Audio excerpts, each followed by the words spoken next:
this is really a very important topic to discuss regarding the hemorrhagic stroke. See, whenever we discuss about the stroke, we most of the time we discuss about the ischemic stroke, and we fail to understand and we fail to discuss regarding the hemorrhagic stroke, and which is really very common when we go into the in the Indian scenario, the general masses.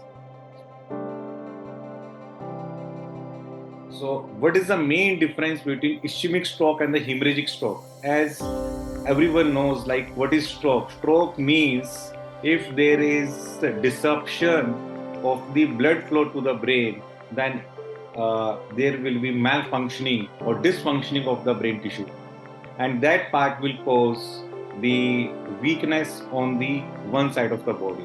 This is called stroke. सो अगर हम हिंदी में इसी चीज़ को बात करेंगे, in my region I belong from Lucknow and UP region, यहाँ पे commonly बोलते हैं फालिज अटैक। सो फालिज अटैक क्या होता है कि अगर एक बाजू कमजोरी आ जाए तो उसको हम बोलते हैं फालिज अटैक या ब्रेन स्ट्रोक। सो यूजली कब होता है, अगर मान लो खून का प्रवाह अगर ब्रेन पे जो जा रहा है अगर वो रुक जाए तो फिर उससे ये स्ट्रोक या फालिज अटैक होता है। जैसे कि हम सबने सुना है कि राइट साइड का ब्रेन लेफ्ट साइड के हाथ और पैर को कंट्रोल करता है, लेफ्ट साइड का ब्रेन राइट साइड के हाथ और पैर को कंट्रोल करता है, और साथ में लेफ्ट साइड का ब्रेन स्पीच को कंट्रोल करता है। अगर हमें पैथोलॉजी इश्यूज राइट साइड के ब्रेन में होंगे तो वीकनेस लेफ्ट साइड में आएगी, और अगर लेफ्ट साइड के ब्रेन में अगर इस ब्लड फ्लो का डिसरप्शन होगा तो राइट साइड के हैंड एंड लेग्स में वीकनेस आएगी, और साथ में स्पीच इश्यूज भी आएंगे। So we have to understand it very very clearly, stroke is really an emergency. Now, what is the difference between hemorrhagic stroke and ischemic stroke? Ischemic stroke जो कि बहुत ज़्यादा कॉमन होता है, अराउंड 80% टाइम्स ischemic stroke होता है, but nevertheless almost 15 to 20% is the hemorrhagic stroke. So फर्क क्या है? ischemic stroke के अंदर खून की नाली के अंदर थक्का जमने से आगे प्रवाह नहीं जाता। हेमरेजिक स्ट्रोक में क्या होता है कि खून की नाली फट जाने से नॉर्मल टिश्यू में ब्लड नहीं पहुंचता, परफ्यूजन नहीं होता। इसके कारण ब्लड फ्लो का डिसरप्शन हो जाता है ब्रेन के अंदर और स्ट्रोक होता है। This is the basic difference between ischaemic stroke and the haemorrhagic stroke.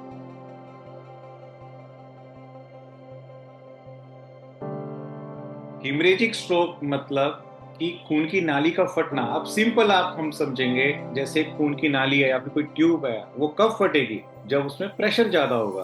अगर ये खून की नाली है तो हम क्या बात करते हैं? Blood pressure. अगर ब्लड प्रेशर ज्यादा हुआ, मरीज को हाइपरटेंशन है, बीपी की बीमारी है, तो ये सबसे बड़ा रिस्क फैक्टर है कि उसको हेमरेजिक स्ट्रोक होगा। हमारे इंडियन सिनेरियो में हम बहुत कॉमनली देखते हैं कि पेशेंट बीपी को इतना सीरियस नहीं लेते हैं, वो मेडिसिन थोड़े टाइम लेंगे and then they stop the medicine, और जब कभी ऐसा इमरजेंसी होगा तब बताते हैं हिस्ट्री, हाँ सर हमें तो 4-5 साल पहले एक बीपी का बीमारी हुआ था बट सब ठीक था तो दवाई बंद कर दिया।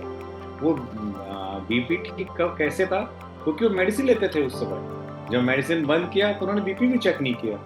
तो हाई बीपी अगर लगातार बना रहेगा तो क्या होगा कि ब्लड वेसल की वॉल को वीक कर देगा और one day it can rupture. Second common cause is aneurysm. Aneurysm means अगर खून की नाली के अंदर बीपी बड़े होने के कारण धीरे धीरे कमजोरी आएगी ब्लड वेसल्स में, और वहां पे एक बैलून जैसा डायलिटेशन बन जाएगा, उसको हम बोलते हैं एन्यूरिज्म या फिर फूगा या फिर गुब्बारा। तो खून की नाली का गुब्बारा अगर ये फटते हैं तो अगेन हेमरेजिक स्ट्रोक होगा और ब्लड वेसल से ब्लड बाहर निकलेगा और वहां लोकली जमा हो जाएगा। तीसरा कोज होता है आर्टीरियोवीनस मालफॉर्मेशन, एवीएम। इसके बीमारी में क्या होता है, जब आर्टरी और वेन के अंदर एक प्रॉपर कैपिलरी का चैनल होता है, उसी के थ्रू ही परफ्यूजन होकर धीरे धीरे ब्लड पहुंचता है, बट अगर ये अबनॉर्मल कनेक्शन बन जाए तो इसको हम बोलते हैं आर्टीरियोवीनस मालफॉर्मेशन। अगर यहाँ पर भी अगर ब्लीडिंग होगा तो अगेन ये हेमरेजिक स्ट्रोक कॉज करेगा। नेवरदलेस ट्रॉमा इन इंडिया के अंदर व्हीकुलर एक्सीडेंट्स बहुत कॉमन है, जिसके कारण हेमरेजिक स्ट्रोक हो सकते हैं। या फिर ट्यूमर। कुछ ट्यूमर ऐसे होते हैं जिसके अंदर ब्लड सप्लाई की मात्रा बहुत ज़्यादा होती है और जैसे जैसे साइज में बढ़ते हैं देर आर चांसेस कि इनमें हिमरेजिक स्ट्रोक या फिर हिमरेज हो जाए।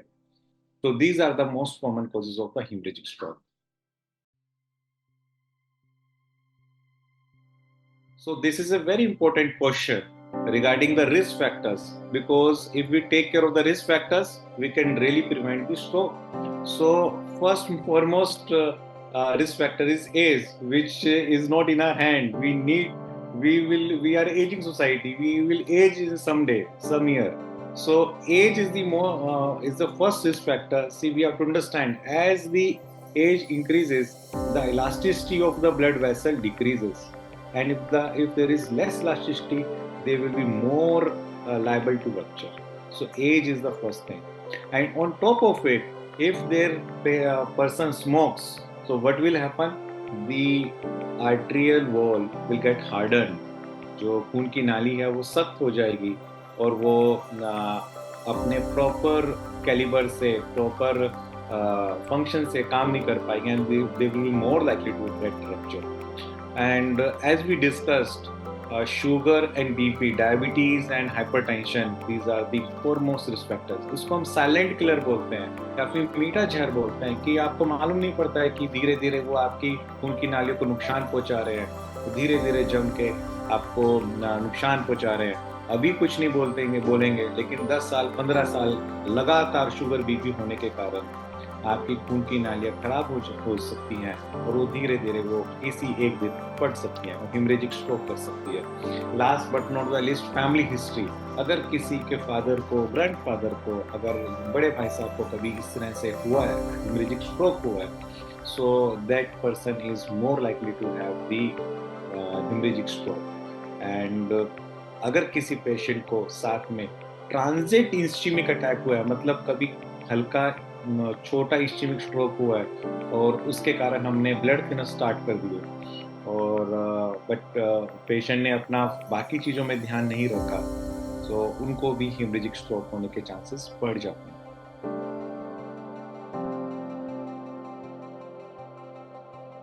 So let's discuss about the symptoms. इसके सिम्टम्स होते हैं बहुत तेज सिर में दर्द, इकट्ठा एकदम से होना. जैसे पेशेंट बोलते हैं सर काम करके आए थे, घर पे आए, नहाया, एकदम से बहुत तेज सिर में दर्द हो गया सर, बियर ही नहीं हो पा रहा है. There is one. फिर वो बोलेंगे सर आधे घंटे के बाद फिर वो उल्टियां भी स्टार्ट हो गई हमें. So that is two. फिर पेशेंट के अटेंडेंट बोलते हैं सर उसके बाद ये थोड़ा सोने का लगता है कि इससे सोएंगे, वे आराम करेंगे, और वे थोड़े कंफ्यूज हैं. हम बात करते हैं लेकिन वो बराबर जवाब नहीं दे रहे हैं, वो कंफ्यूज हैं. फिर उसके बाद सर अगर हम देख रहे हैं कि ये सीधे हाथ पैर वो कम या फिर लेफ्ट साइड का हाथ और पैर वो कम चला रहे हैं, या साथ में उनकी जो आवाज है वो स्लर्ड हो गई है, वो बराबर नहीं निकल रही है. So these are the most common symptoms. साथ में they patient can have seizures. क्यों? क्योंकि जहाँ ब्लड अबनॉर्मली जहाँ इकट्ठा हो गया वो ब्रेन सेल्स को इरिटेट करेगा और वो सीजर फिट्स थ्रो कर सकता है. So these are the most common signs and symptoms of the patient, for which the patient seeks the medical attention, comes to the casualty, and the doctor, casualty medical officer, gives a call to a neurosurgeon after diagnosing it. See, we have to understand the be fast. Be fast is the dictum to learn this. First is B for balance. If there is imbalance, is one of the symptom of the patient. And E is for the eye, then fast is facial deviation. A for weakness in the arm, then speech issues is there. And if the timing is less, is it is sudden onset, then it means we are fulfilling the criteria of be fast. Seeing these symptoms and signs, emergency medical officer gets the further neuroimaging. For the hemorrhagic stroke, the best and the fastest investigation available here is the CT scan. CT scan is the first and the best possible investigation which shows there is a bleeding inside the brain. Bleeding in the gangliocapsular region or the midbrain region or the brainstem region, it shows that there is a hemorrhagic stroke or there is subarachnoid hemorrhage. it means there is hemorrhagic stroke. If we find this, ये जैसी हमें CT scan के अंदर में finding मिलती है, then in a few cases we may require to do CT angiography. So अगर patient का क्रिएटिनिन ठीक होता है, then we immediately ask for the CT angiography. उससे हमें काफी ज्यादा इंफॉर्मेशन मिलती है, हमें एक्चुअली रीजन का मालूम पड़ता है, कोज का मालूम पड़ता है, whether it is because of the hypertension, hypertensive bleed है, या फिर ये एरिज्म के रप्चर होने के कारण है, या फिर ये आर्टीरियोवीनस मालफॉर्मेशन के रप्चर होने के कारण है. सो CT scan is the best investigation, first investigation, that is number one. And if there is some doubt, we may ask for the CT angiography of the patient to look for the exact cause of the bleeding, hemorrhagic stroke. In few patients, what happens, the creatinine is high, patient may be having the chronic kidney disease, maybe on the dialysis. In those cases, we may ask for the MRI. MRI is also good investigation, but it takes time and is not really readily available. But yes, in few cases when the creatinine is high, we may ask for the MRI brain with MRI angiography to see for the causes. And in very very few cases, क्या होता है कि जब सब रेक्नोइड हीमरेज हुआ and हमें properly कोई answer नहीं मिला कि किसके कारण है, कोज जानना बहुत जरूरी है हमें, then we may do lumbar puncture to see the blood cells into the CSF. It is very rarely done, yes, but this is one of the investigations.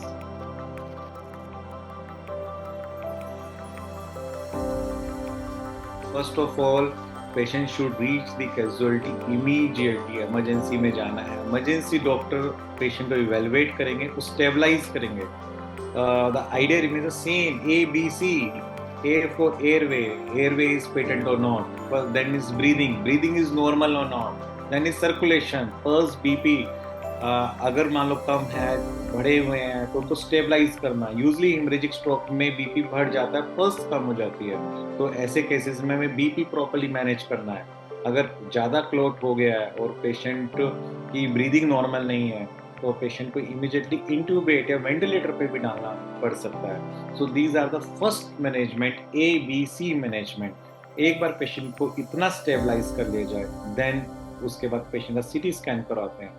And once CT scan is done, then they can give us a neurosurgical call. Then accordingly we take the decision. Usually, immediate treatment में we give the medicines which are neuroprotective. जो नुकसान हो गया वो हो गया, but आगे और नुकसान ना हो, इस तरह की मेडिसिन हमें देनी है. अगर ब्रेन के अंदर ब्लड abnormally कलेक्ट हो गया है हिमरेजिक स्ट्रोक के कारण, तो हमें we have to make sure कि ब्रेन का प्रेशर ज़्यादा ना बढ़े. हमें ब्रेन का प्रेशर कम करना है, कंट्रोल में रखना है. इसको हम बोलते हैं इंट्राक्रेनियल प्रेशर. तो वो मेडिसिन हम देते हैं यूजली इन फर्स्ट स्टेप, जो कि मेडिसिन जो ब्रेन का प्रेशर ICP को कम करती है, नॉर्मल रखने में मदद करती है. जैसे mannitol is one of the medicine, glycerine is another medicine, hypertonic saline is another medicine. So we'll take the call as per the patient need and patient blood reports. So and other medicines होते हैं कुछ neuroprotective agents, जिसके कारण हम जितना नुकसान हुआ है उतने तक ही रोक पाए, आगे नुकसान ना बढ़े ब्रेन सेल्स के अंदर. वो मेडिसिन हम इमीडिएटली हम देते हैं एंड पेशेंट को मॉनिटरिंग पे रखते हैं. Intense monitoring, pulse, BP, breathing and प्यूपिल charting. हम प्यूपिल साइज को बराबर मॉनिटर करते हैं. फिर ग्लासगो कोमा स्केल चार्टिंग करते हैं, GCS चार्टिंग करते हैं every half an hourly till the time patient stabilises. पहले 24 से 48 घंटे बहुत जरूरी होते हैं. अगर पेशेंट उसमें स्टेबलाइज हो जाता है और ब्लड क्लॉट आगे नहीं बढ़ता है, तो there is a good chance कि पेशेंट को सर्जरी ना लगे, हम सिर्फ मेडिसिन से ठीक कर पाए.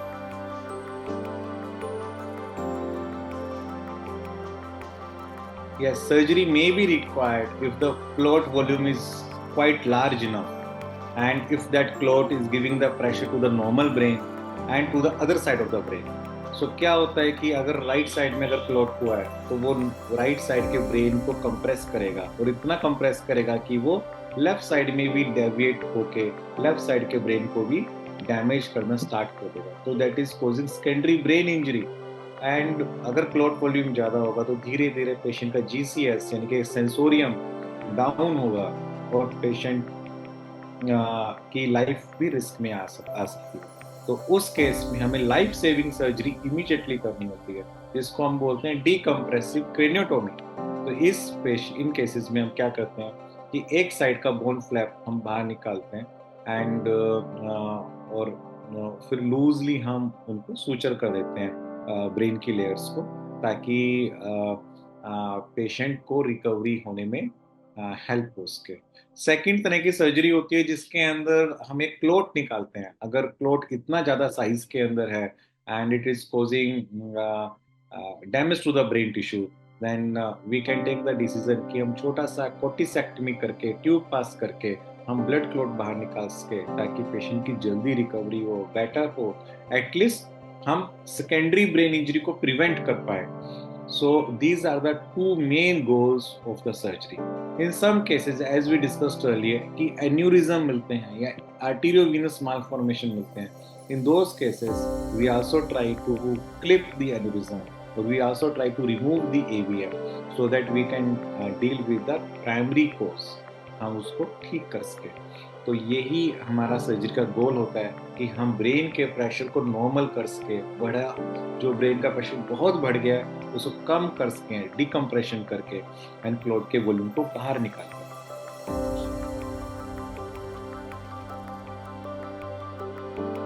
Once the patient is stabilized with surgery or the without the surgery, the next thing is required is physical therapy or the physiotherapy.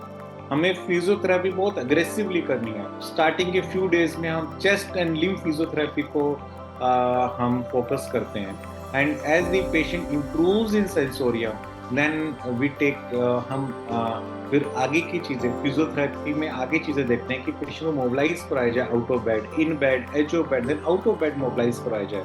जितना उसमें कैपेसिटी है उसको पूरा हार्नेस किया जाए। तो जैसे जैसे क्लोट रिजोल्व हो जाएगा और ब्रेन फंक्शन नॉर्मल करने लगेगा, तो हमें चाहिए कि वो मैक्सिमम उसकी कैपेबिलिटी तक पहुंचा सके।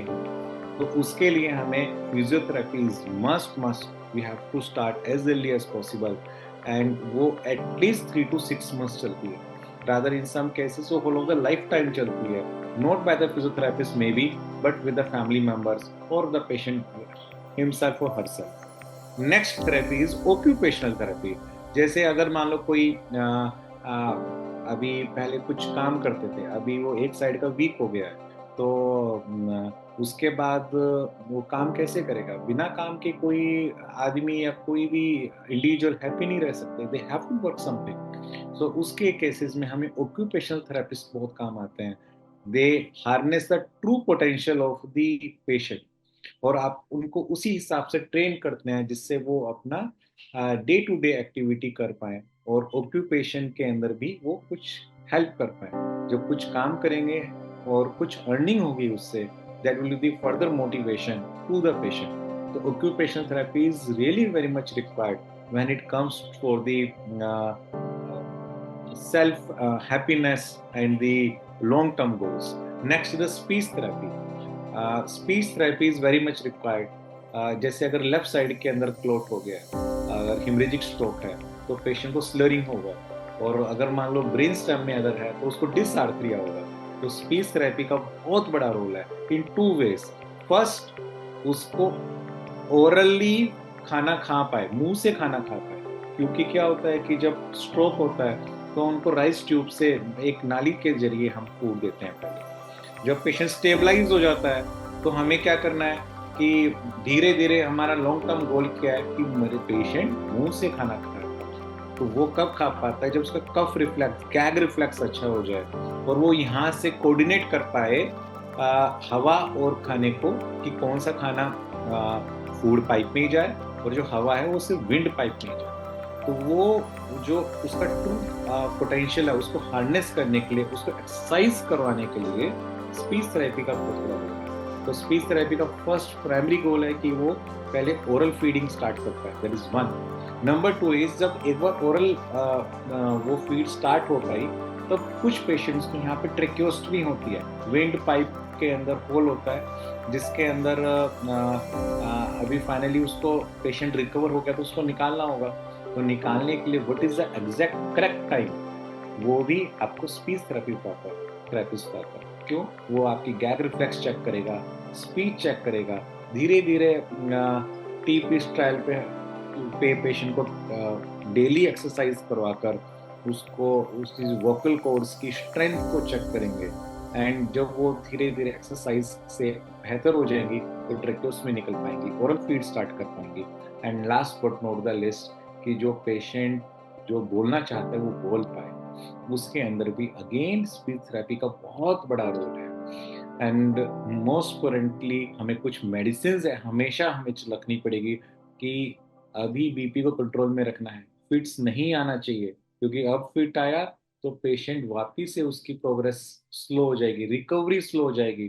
तो हमारा गोल क्या रहता है कि जितना ब्रेन नॉर्मल बच गया है वो मैक्सिमम कैपेबिलिटी तक काम करे, हम वो मेडिसिन दें जिससे ब्रेन हेल्दी हो, 1। नंबर 2, फिट्स ना आए। नंबर 3, ब्लड प्रेशर कंट्रोल में रहे। या फिर इसके अलावा मरीज को अगर कुछ और इश्यूज हैं तो वो हम सब मेडिसिन देते हैं और उसको प्रॉपरली मॉनिटर करते हैं। Last but not the list, lifestyle modification. अगर पेशेंट ने पूरी उम्र स्मोकिंग की है, now this is a time कि वो स्मोकिंग बिल्कुल ना करें। ऐसा नहीं कि अब तो मैं रिकवर हो गया, let's smoke now. So they have to modify their lifestyle. So this is really very important, and all these things amounts to the long-term treatment and the rehabilitation.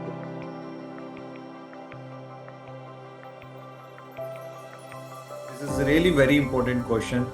कि modification in the lifestyle should be done by each and every individual. अभी उसको ये समझना है कि वो normal नहीं है, वो एक स्पेशल है, वो इतना स्पेशल है कि उसको अपनी पूरी लाइफ डिसिप्लिन में रहना है। फर्स्ट फॉरमोस्ट इज कि उसको ब्लड प्रेशर का स्पेशल ध्यान रखना है कि बीपी ना बढ़े, प्रॉपर घर पे मॉनिटर हो और प्रॉपरली मॉर्निंग इवनिंग चेक करे, that is number 1।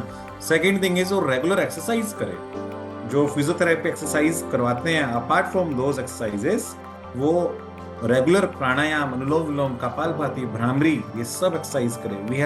We have noticed and experience in our life time that patient who are positive set of mind frame, and the patient who does the meditation and the pranayam, they have the better results because they have a absolutely a positive aura around them, and it helps in recovery, better recovery. And third thing is, if the patient smokes, they have to quit it because smoking definitely kills the patient.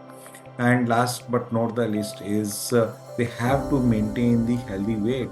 Usually मैं अपने patients को हमेशा ये advice करता हूँ कि वजन नहीं बढ़ना चाहिए।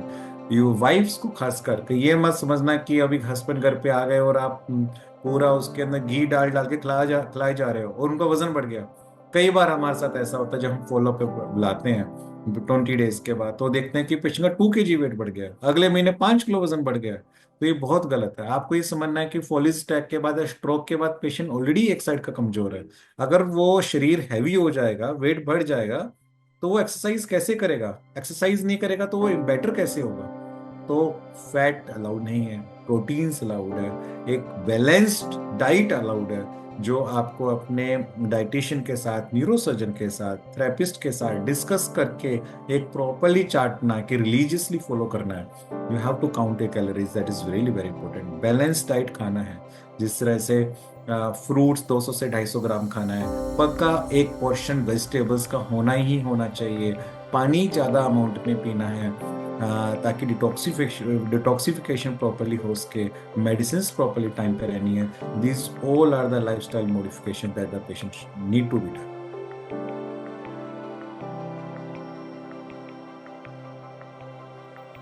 First and foremost medicine is blood pressure medicine. BP को इतना कम नहीं आंकना है कि दवाई ना लें, तो बीपी की दवाई पक्का लेनी है। साथ में कोलेस्ट्रोल की दवा लेनी है, स्टेटिन्स जिसको हम बोलते हैं, अटोरवास्टेटिन, रोजुवास्टेटिन, तो स्टेटिन्स पक्का लेने हैं। अपार्ट फ्रॉम दैट फिट्स का मेडिसिन उनका लॉन्ग टर्म चलता है, एंटी सीजर मेडिसिन, वो पक्का लेना है। And in case of ischemic stroke, we advise antiplatelet medicine, Cosprin or Plavix, clopidogrel, and अगर पेशेंट इश्चेमिक हेमरेजिक स्ट्रोक के अंदर है तो हम एडवाइस करते हैं जो ब्रेन न्यूरोप्रोटेक्टिव ड्रग्स हो, like citicoline, piracetam, they usually help.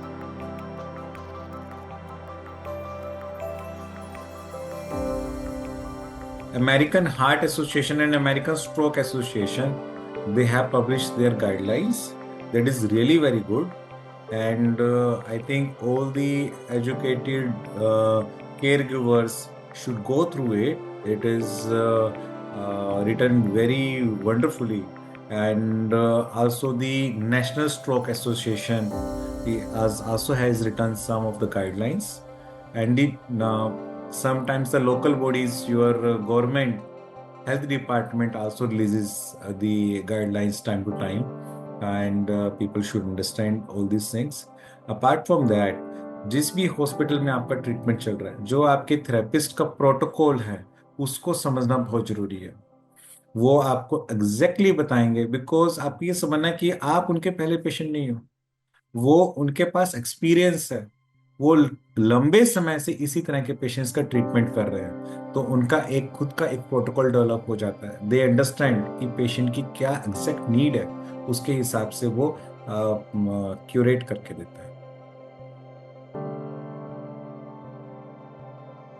Really very important question. जितनी भी केयर गिवर्स हैं उनको एक बात समझना है कि रिहैब की जर्नी पेशेंट की अकेले की नहीं है, उनकी भी साथ में है.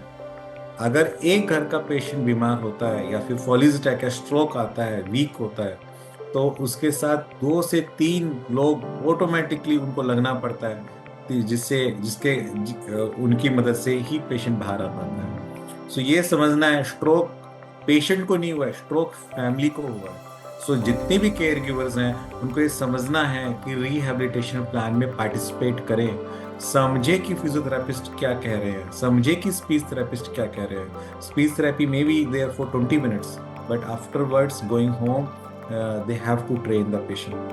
Physiotherapy can be there twice a day for 1 hour or 2 hours, but after that they should give extra time to train the patient. The same way with the occupational therapist, same way with each and everything. So they have to participate in the rehabilitation plan.